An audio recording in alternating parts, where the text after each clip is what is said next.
Bonjour à tous, comment allez-vous? Chez nous tout va bien, donc on espère que chez vous également. Voilà, alors la recette du jour. Ce n'est pas du tout une recette régime, hein. Aujourd'hui, on va pas se priver, on va pas faire trop attention. On compensera ce soir. Voilà. Alors, je vous propose une raclette au four ou tortille raclette, si vous préférez. Alors, ce que j'ai fait d'abord en premier, j'ai mis cuire des petites pommes de terre amandines. Ce sont des petites pommes de terre qu'on n'a pas besoin d'éplucher en fait. Voilà, donc ça cuit très vite. Elles ont dû cuire environ 10 minutes comme ça. Je les ai bien sûr refroidies pour pouvoir ensuite les couper en tranches. Alors, dans le fond de mon plat à gratin, j'ai émincé de l'échalote. J'en ai mis deux. Voilà, là j'ai une livre donc de petites pommes de terre amandines et comme elles sont cuites et refroidies, je les coupe en tranches pour les parsemer par-dessus mes échalotes. Voilà. Et mon mari a coupé du fromage à raclette. Alors, c'est pas très compliqué en fait de le couper. On peut prendre bien sûr un couteau bien aiguisé ou alors un fil. Ça fonctionne assez bien pour couper les morceaux de fromage à raclette. Sinon, bien sûr, il est toujours possible d'acheter la raclette déjà en tranches. Mais je ne vous cache pas que c'est bien meilleur si on achète un morceau de fromage et qu'on le coupe soi-même. Parce que dans les fromages tranchés, évidemment, on ne va pas forcément vous mettre la meilleure qualité qui soit. Voilà, c'est toujours ça le souci. Donc mes petites pommes de terre, voilà. Elles sont d'ailleurs bien cuites. Alors, je vais vous expliquer en fait pourquoi j'aime bien cette méthode. Euh, le four à raclette sur la table, moi j'aime pas trop. J'ai toujours peur de me brûler. Puis c'est toujours mon mari qui est obligé de me faire mes raclettes. Donc voilà. Et puis là, c'est beaucoup plus pratique finalement parce que on va mettre le plat au four, ça sortira bien gratiné et en fait, on n'aura plus besoin de faire aucune manipulation pour pouvoir manger. Il y aura juste à servir. Et puis finalement, c'est pratique aussi parce que avec les fours à raclette, il y a les petits poêlons à nettoyer et ça, c'est quelque chose qui est assez difficile. Le fromage colle bien dans les petits poêlons. Ça sera beaucoup moins le cas dans le plat à gratin, étant donné qu'il y aura les pommes de terre dessous. Ce que je risque d'avoir, c'est un tout petit peu de fromage qui aura collé dans les bords, mais en tout cas pas dans le fond du plat. Voilà. Donc au niveau de la vaisselle, ça sera plus simple. Voilà, j'ai réparti mes petites pommes de terre, mes petites tranches de pommes de terre. Voilà, j'en ai plus, tout est ok. Je ramène la casserole. Voilà. Je vais vite aller laver le couteau et mes mains bien sûr.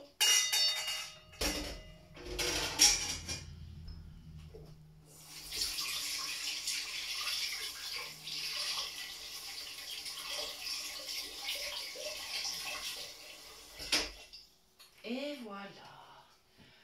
Donc il serait bien sûr possible de mettre des petits lardons ou du jambon. Aujourd'hui j'ai fait le choix de ne pas en mettre parce que j'ai pas mal de fromage et je me dis que ça sera déjà bien copieux. Voilà, maintenant j'ai du vin blanc. Donc j'en mets un tout petit peu dans mon plat. Pas que ça soit trop sec. Bon, pas le noyer non plus, hein. Alors, à l'oreille bien sûr.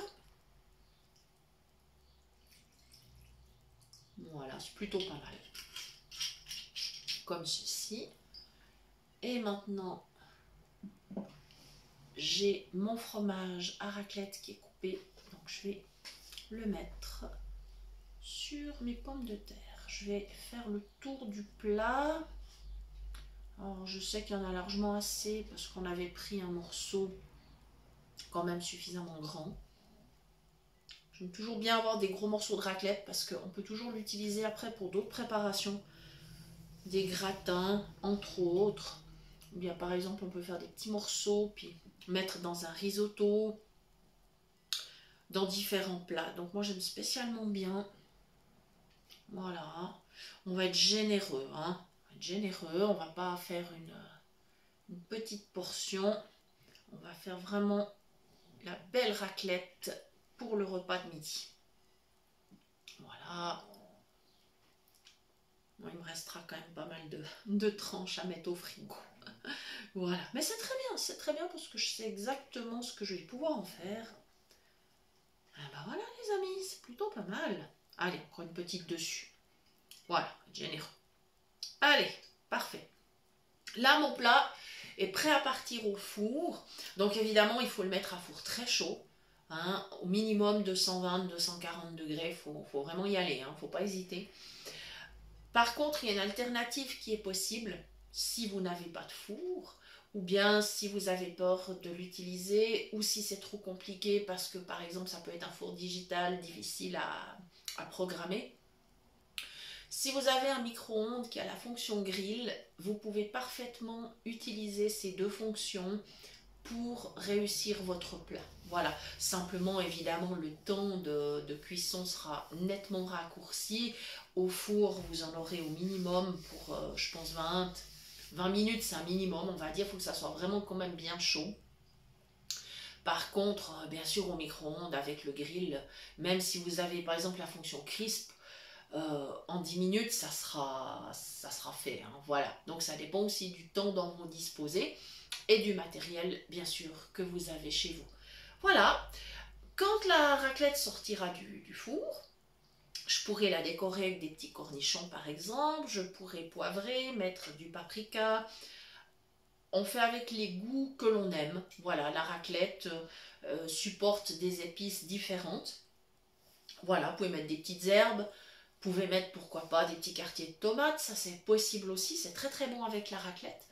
Voilà, les petits oignons, voilà, il y a plein de choses comme ça. Vous pouvez également décider, par exemple, de servir de la charcuterie avec votre raclette. Voilà, dans certaines régions, ça se fait. Alors, pourquoi pas? Tout est permis. Vous pouvez même préparer une jolie salade en entrée. Voilà, puis alors un dessert pas trop copieux, je vous suggère peut-être une salade de fruits, ça sera pas mal. Voilà les amis, je vous souhaite bon appétit.